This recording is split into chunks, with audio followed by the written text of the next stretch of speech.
नारद पहुंच गए इंद्रलोक में। जब देवऋषि नारद इंद्रलोक में पहुंचे,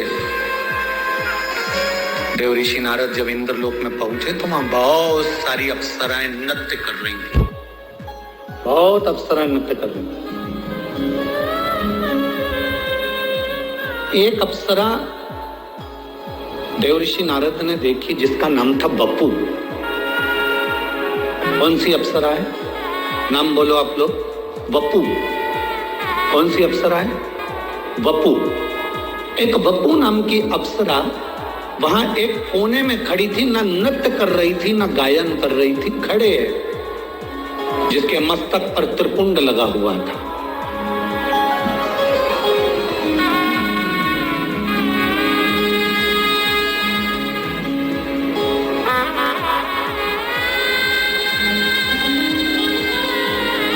गांव की कथा में आपको कहा था, दुर्वासा ऋषि मस्तक पर त्रिपुंड धारण कर कर गए थे और नरक में घूमने के लिए गए थे। और नरक में कुंभी पाक, नरक में कुंड में उन्होंने झांक लिया था। उनके मस्तक के त्रिपुंड की थोड़ी सी राख भभूति कुंड में गिर गई थी तो नरक में बेकुंठ उत्पन्न हो गया था। वो त्रिपुंड की भभूति में इतना दम था।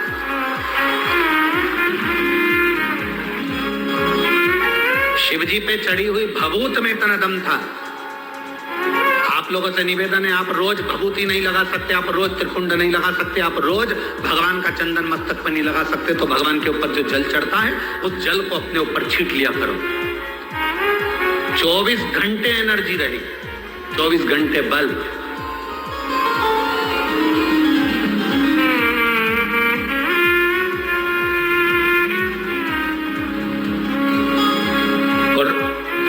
इस व्यासपीठ से कहने में पीछे नहीं हटेंगे। हम तो इतना जरूर कहेंगे, अगर कोई व्यक्ति बीमार है, हॉस्पिटल लेकर जा रहे हो, लग रहा है कि इसको बड़ी बीमारी की आशंका है, इसका किडनी लीवर डैमेज हो चुका है, इसको कहीं कैंसर जैसा रोग दिख रहा है, इसके शरीर में कोई ना कोई बड़ी बीमारी डॉक्टर बोल सकता है, तुम्हें लग रहा है कि घबराहट हो रही है, भय लग रहा है कि मैं डॉक्टर को दिखाने नागपुर जा रही हूँ, मैं डॉक्टर को दिखाने के लिए चंद्रपुर जा रही हूँ, मैं डॉक्टर को दिखाने के लिए यवतमाल जा रही हूँ, मैं डॉक्टर को दिखाने के लिए यहाँ जा रही हूँ, और तुम्हें लग रहा है कि कहीं कोई बड़ी बीमारी ना आए, तो हमारा निवेदन है, सबसे पहला काम करना, हॉस्पिटल डॉक्टर को दिखाने से पहले शंकर के मंदिर में जाना, एक लोटा जल समर्पित कर कर आचमन करना, एक बेलपत्री उठाना, तुम खाओ तो ठीक, ना खाओ तो ठीक, उसको पर्स में डालना या जेब में रखना और उसको लेकर हॉस्पिटल तक जाना और कुंदकेश्वर महादेव का नाम लेकर जाना। कभी बड़ी बीमारी नहीं निकल सकती।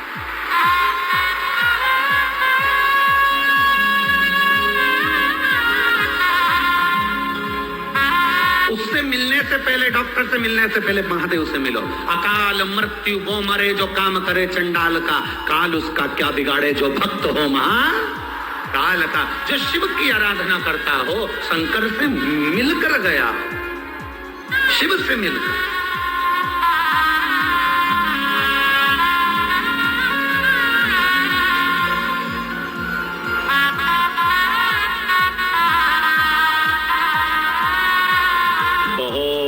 बड़े डॉक्टर को फाइल दिखा दी, फिर छोटे छोटे डॉक्टरों से जाकर कह दो हम बड़े डॉक्टर मुंबई गए थे, वहां ये डॉक्टर को दिखाकर, बड़े हॉस्पिटल का नाम ले दो, हमने वहां दिखाया।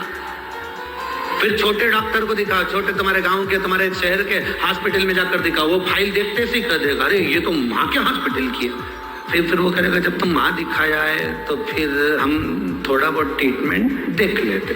फिर उसने थोड़ा बहुत ट्रीटमेंट दे दिया। उसी तरह हॉस्पिटल जाने से पहले तुम जब शिवालय तक चले जाते हो, शंकर के मंदिर चले जाते हो, बड़े डॉक्टर से मिल लेते हो। इससे बड़ा डॉक्टर कौन होगा? तुम ईमानदारी से बोलो, जो अपने ससुर का सिर काटकर बकरे का मुंह लगा दे। कितनी जोरदार प्लास्टिक सर्जरी है।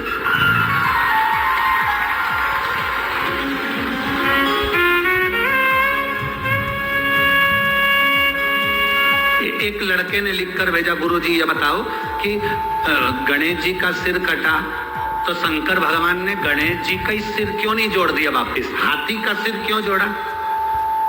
तो हमने कहा ये तो कोई भी कर लेगा, हाथ टूटा हाथ कोई भी जोड़ देगा, और हाथ की जगह पांव तो लगा के बता।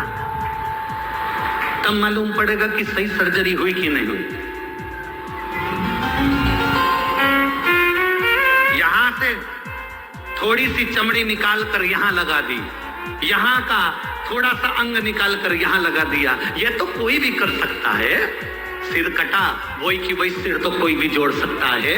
पर दिक्कत जहां लोगों को लगती है, लोग कहते हैं सनातन धर्म पर उंगली उठाते उठाते, तुम्हारे भगवान ने सिर काटा था, वही की वही सिर क्यों नहीं जोड़ दिया, हाथी का सिर क्यों लगाया। हमारा कहने का मतलब केवल इतना सा है, किसी मनुष्य के शरीर पर हाथी का मुंह जोड़कर अब समझे कि प्लास्टिक सर्जरी इसको कहते हैं, और वो भी जिंदा।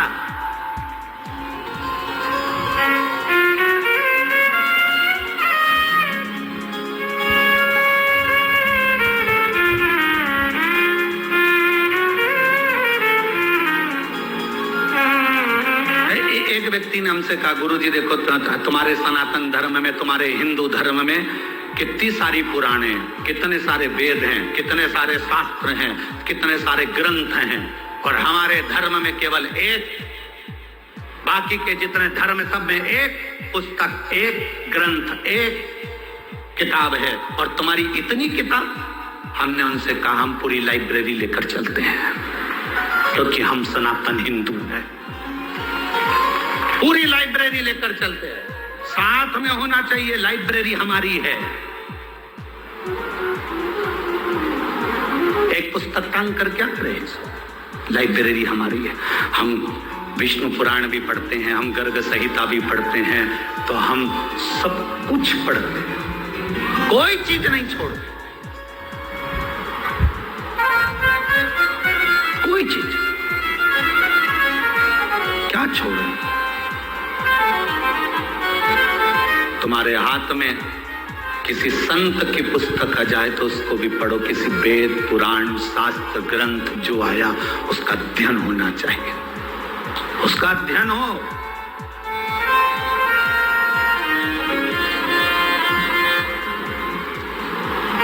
अब वो समय नहीं रहा जिस समय में केवल एक कथा वाचना चालू कर दो, इनका जन्म यहाँ हुआ, उनका जन्म वहां हुआ, उन्होंने ये करा, उन्होंने वो करा, और कथा पूरी हो गई। 4 भजन सुना दिए, सबको ताली बजवा दी, थोड़ा बहुत नाच लिए, कूद लिए, और कथा पूरी हो गई। शिव महापुराण में तो इतना समय भी नहीं होता कि एक भजन की जगह 2 भजन गा लिया जाए। एक भजन के लिए भी थोड़ा सा समय बीच में फंसाना पड़ता है, तब जाकर कोई भजन हो पाता है, नहीं तो वो कथा इतनी लंबी तक चल जाती है कि आपके भीतर शिव तत्व कैसे प्राप्त हो। हम जिसके लिए आए, हम जिस परमात्मा को प्राप्त करने के लिए आए, हम जिसके दरवाजे पर आए हैं, वो हमें कैसे मिले। हम गुरु के दरवाजे पर जाएं, और उस गुरु के दरवाजे पर जाएं, तो हम अगर गुरु के दरवाजे पर पहुंचे, भले हमारा गुरु वहां सामने नहीं हो, पर गुरु ग्रंथ भी अगर वहां पर है, तो उस ग्रंथ में गुरु का दर्शन होना चाहिए।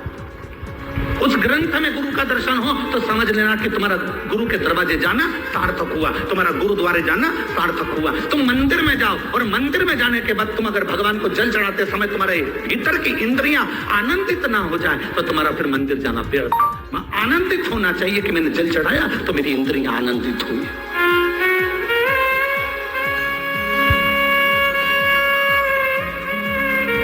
बपू खड़ी है, इंद्रलोक की सारी अप्सराओं में अलग खड़ी है, सिर पे त्रिपुंड लगा हुआ है, चंदन का तिलक लगाया हुआ, कंकु का तिलक लगाया हुआ, सिर पर थोड़ा सा तिलक लगाया हुआ व्यक्ति अलग दिख जाता है। पूरी ट्रेन में, ट्रेन के अंदर लोग चढ़े हुए हैं, और अगर आप तिलक लगाकर चढ़ गए हो तो यह पक्का है कोई ना कोई तुमको ऐसा मिल जाएगा जो थोड़ी सी जगह देकर सीट पर बिठाई देगा। तिलक का यह फर्क पड़ता है।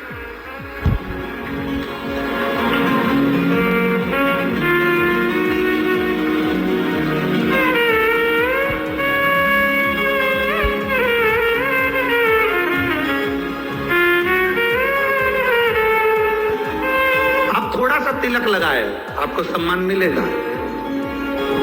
बहुत बहुत हम कहेंगे आप लोगों को थोड़ी सी काली मिर्ची भी लग सकती है, क्योंकि हमारी बात से लोगों को जरा काली मिर्ची, लाल मिर्ची थोड़ी ज्यादा लगती है।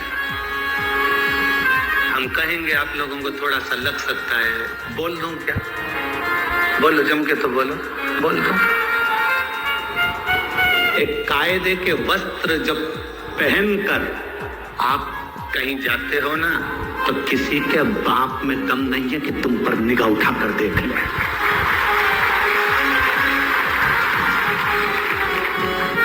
जब वस्त्र कायदे का नहीं होता तो लोग फायदा उठाते हैं। वस्त्र कायदे का नहीं होता तो लोग फायदा उठाते हैं। घाव पांव में है तो डॉक्टर से पूछना कि पट्टी क्यों बांधता है। डॉक्टर को मालूम है अगर पट्टी नहीं बांधूंगा तो ये मक्खी उस घाव पर बैठेगी, इसलिए जितना हो सके पट्टी बांध कर चलोगे तो फिर ये आड़ी टेढ़ी मक्खी नहीं झूमेगी।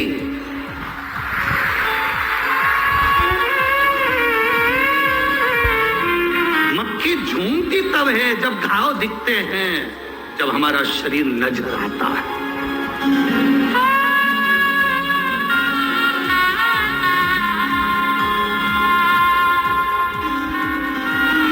अपने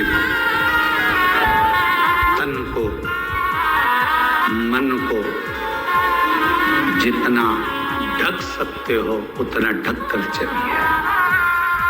भजन को जितना ढक सकते हो उतना ढक कर चलिए। भोजन को जितना ढक सकते हो उतना ढक कर चलिए।